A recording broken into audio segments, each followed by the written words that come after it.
Being predetermined, competitiveness really isn't something that gets taken very seriously in professional wrestling. However, there is one avenue in the business where it's still very important, and that's in business. Because if you ask certain wrestling fans, they'll confidently say that AEW is going to make the WWE go under. Although if you ask other wrestling fans, they'll tell you that AEW's success can only help that of Vince McMahon's. So who's right? Will having an industry rival help the wrestling industry? And if so, how exactly? Well, that's the topic of this episode, because today, Dave knows competition in wrestling.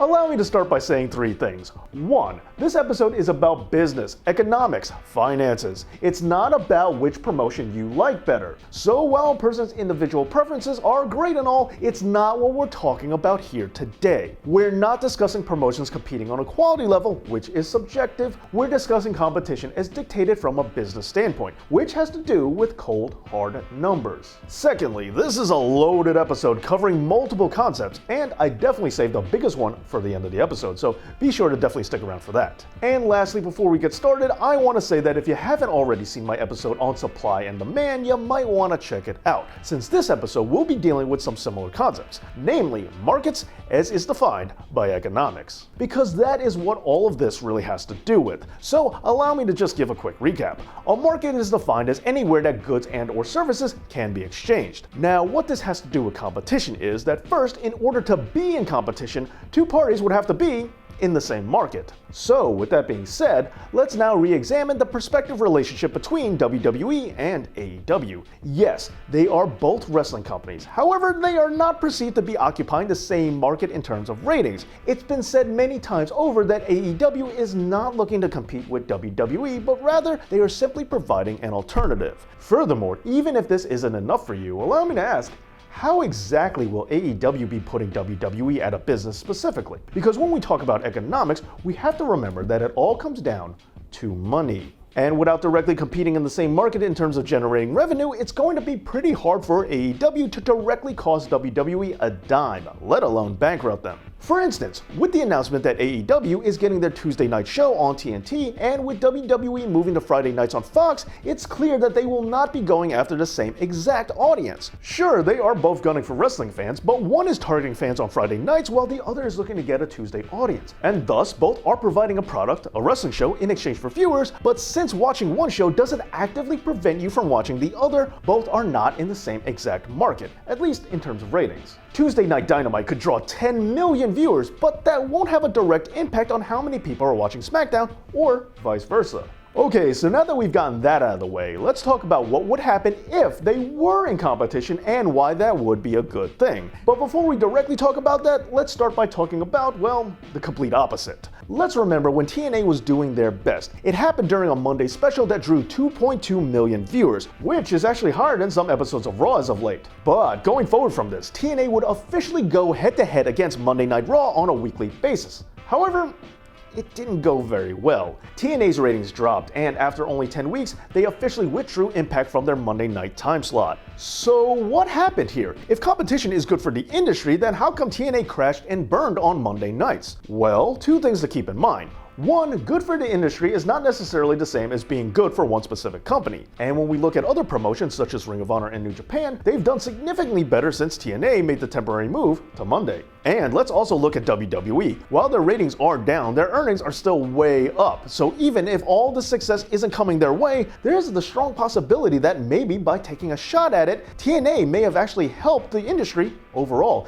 even if it was at their own expense. Now sure, this could all just be circumstantial, but there is yet another factor to take into consideration here, and it's that perhaps TNA just wasn't strong enough competition. When Nitro was going against Raw on Monday nights, the first time that they took the lead was on the third week. In fact, during those initial 10 weeks, the same amount of time that TNA was in direct competition, WCW only lost 5 of those weeks to WWE, and they also managed to win 3 times as well as tying twice. And the times that Nitro did lose, it was mostly by a very narrow margin. Meanwhile, TNA never won once during their time going against Raw, and they lost by at least a couple million viewers each time. This kind of difference just showed that while they were competing, it wasn't at a high enough level. But what makes us think that AEW is going to be any different? Especially without any weekly programming as of yet, how can we be sure that they're even going to stand a chance in surviving? Well, that all has to do with some numbers that we can examine. Now I know, All In wasn't an official AEW show, but let's just look at Double or Nothing, because this 18,000 seat arena sold out in less than 5 minutes, an accomplishment that no other American promotion since WCW has been able to do in the US alone, other than the WWE. Furthermore, when it comes to the ratings, even without having a weekly television show, let's remember that just by making an appearance, the Young Bucks drew around 5.5 million viewers to AAA television. That's over double many recent Raw ratings. Of course, these are special occasions, and the ratings and attendance numbers may not always stay so high in the long run. However, again, let's go back to TNA and remember that their original Monday Night Special drew less than half of what the Young Bucks guest starring appearance did.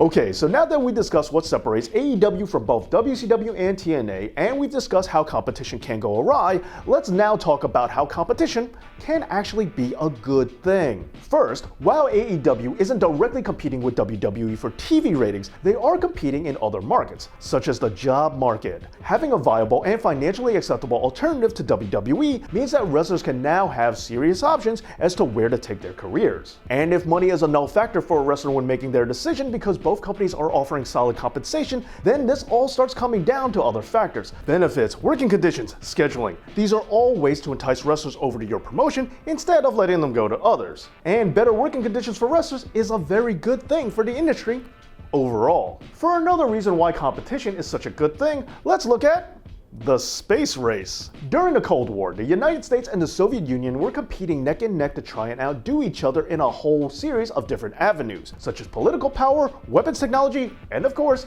space exploration. The competition between the two parties is what motivated them to achieve more than they would have without the other to light a fire under them. And what holds true for the Cold War is also true for the Monday Night Wars as well, and it's something that might become true yet again. With WWF and WCW clamoring to win the ratings war, both sides were trying to outdo each other, all hoping to get wrestling fans to watch them instead of watching the opposition. And just like with the wrestlers, when companies compete to try and earn our favor, it tends to be a good thing for us, leading to better storylines, a more entertaining product, and promotions that are actually trying to make us happy and listen to what we really want? Huh.